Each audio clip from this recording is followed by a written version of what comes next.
সম্মানিত বন্ধুগণ, এটি দ্বীনের একটি মারকাজ। এখানে কিতাবুল্লাহ এবং সিরাতে সরওয়ারে আলম বা সুন্নতে রাসূলুল্লাহ সাল্লাল্লাহু আলাইহি সাল্লামের তালিম হয়। কেন এই তালিমটা? কেন এই তালিম হচ্ছে আমলের জন্য।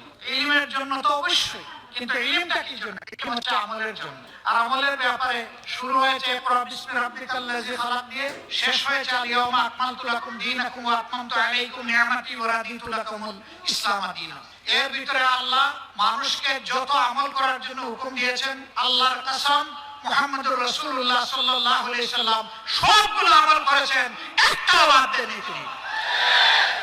এমনকি আল্লাহর আয়াত ওমা খালাকতুল জিন্না ওয়াল ইনসা ইল্লা লিয়াবুদুন, আর আমি জিন এবং মানুষকে আমার ইবাদত ছাড়া অন্য কোনো প্রয়োজনে পয়দা করিনি। তার মানে জীবনে একজন মুমিন, একজন বিশ্বাসী যত কাজ করবে সেটা আল্লাহর ইবাদতের উদ্দেশ্যে করবে।